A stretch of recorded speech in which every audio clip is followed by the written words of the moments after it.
ಸ್ನೇಹಿತರೆ, ಎಲ್ಲರಿಗೂ ಶ್ರೀ ಸಾಯಿ ಚಾನೆಲ್ಗೆ ಸ್ವಾಗತ. ನಾನು ನನ್ನ ಹಿಂದಿನ ವಿಡಿಯೋದಲ್ಲಿ ಶ್ರೀ ಸಾಯಿ ಸಚ್ಚರಿತ್ರೆಯ 48ನೇ ಅಧ್ಯಾಯವನ್ನು ತಿಳಿಸಿದ್ದೇನೆ. ಈಗಿನ ವಿಡಿಯೋದಲ್ಲಿ ಶ್ರೀ ಸಾಯಿ ಸಚ್ಚರಿತ್ರೆಯ 49ನೇ ಅಧ್ಯಾಯವನ್ನು ತಿಳಿಸಿಕೊಡುತ್ತೇನೆ. ಅಂತರಂಗ ಭಕ್ತಿ. ಶ್ರೀ ಗುರುಭ್ಯೋ ನಮಃ. ವೇದಶಾಸ್ತ್ರಗಳಿಗೆ ಪರಮಾತ್ಮನನ್ನು ವರ್ಣಿಸಲು ಸಾಧ್ಯವೇ? ಇಲ್ಲದಿರುವಾಗ ಪಾಮರರಿಗೆ ಸದ್ಗುರು ಸಾಯಿನಾಥರ ಮಹಿಮಾತಿಶಯಗಳನ್ನು ಹೇಗೆ ವರ್ಣಿಸಲು ಸಾಧ್ಯ? ಮೌನವೇ ಗುರು ವರ್ಣನೆಯ ಉತ್ತಮ ಸಾಧನವಾಗಿದೆ. ಸಾಯಿ ಕಥಾಮೃತವನ್ನು ನಮ್ಮ ಆಪ್ತರು ಇತರ ಭಕ್ತರೊಡನೆ ಸವಿಯುವ ಆನಂದ ವರ್ಣಾತೀತವಾಗಿದೆ. ಇದನ್ನು ಬಲ್ಲವರೇ ಬಲ್ಲರು. ತಮ್ಮ ಕಥೆಗಳನ್ನು ಶ್ರೀ ಸಾಯಿನಾಥರು ತಮಗೆ ಪ್ರಿಯರಾದವರಿಂದ ತಾವೇ ಪ್ರೇರೇಪಿಸಿ ಬರೆಸುತ್ತಾರೆ. ತಪಸ್ಸು, ಧ್ಯಾನ, ಹರಕೆ ಎಲ್ಲಕ್ಕಿಂತ ಸಾಯಿ ಸ್ಮರಣೆಯೇ ಉತ್ತಮೋತ್ತಮವಾದದ್ದು. ಇದೇ ನಮ್ಮನ್ನು ಭವಬಂಧನಗಳಿಂದ ಪಾರುಗಾಣಿಸಬಲ್ಲದು.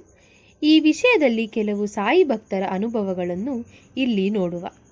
ಶ್ರೀ ಹರಿಕಾನೋಬಾ ಮುಂಬಯಿಗೆ ಬಾಬಾ ಅವರನ್ನು ಪರೀಕ್ಷಿಸಲು ಶಿರಡಿಗೆ ಬಂದರು.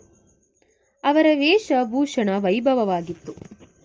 ಅವರನ್ನು ನಮಸ್ಕರಿಸುವಾಗ ಅವರ ಮನಸ್ಸು ತಮ್ಮ ಹೊಸ ಚಪ್ಪಲಿಗಳ ಬಗ್ಗೆ ನೆನೆಯುತ್ತಿತ್ತು. ಎಷ್ಟು ಹುಡುಕಿದರೂ ಆ ಚಪ್ಪಲಿಗಳು ಅವರಿಗೆ ಸಿಗಲಿಲ್ಲ. ಅವರಿಗೆ ಪೂಜೆ ಮಾಡುವಾಗಲೂ ಅದರದೇ ಧ್ಯಾನ. ಊಟ ಮಾಡಿ ಕೈ ತೊಳೆದು ಹೊರಬಂದಾಗ ಹುಡುಗನೊಬ್ಬನು ಹರಿರಾ ಬೇಟಾ ಜರಿಟ್ಕಾ ಪೇಟಾ ಎಂದು ಕೋಲಿಗೆ ಅವರ ಚಪ್ಪಲಿ ತಗುಲಿಸಿ ಕೂಗುತ್ತಾ ರಸ್ತೆಯಲ್ಲಿ ಹೋಗುತ್ತಿದ್ದ. ಹರಿಕಾನೋಬ ಹುಡುಗನ ಬಳಿ ಬಂದು ತಾವೇ ಕಾನೋಬನೆಂದು ಚಪ್ಪಲಿಗಳನ್ನು ತನ್ನದೆಂದು ಹೇಳಿದ. ನಂತರ ಬಾಲಕನು ಅವುಗಳನ್ನು ಕೊಟ್ಟನು.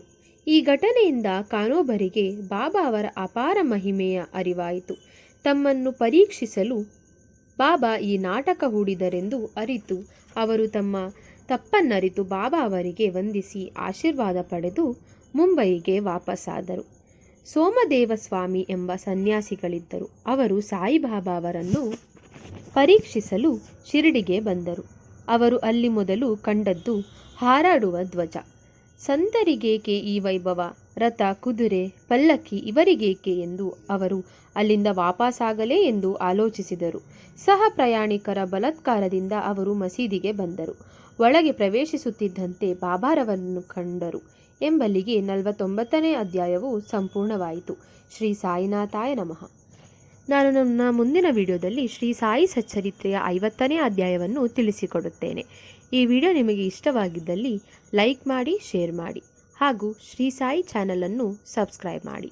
ಶ್ರೀ ಸಾಯಿನಾಥಾಯ ಮಂಗಳಂ.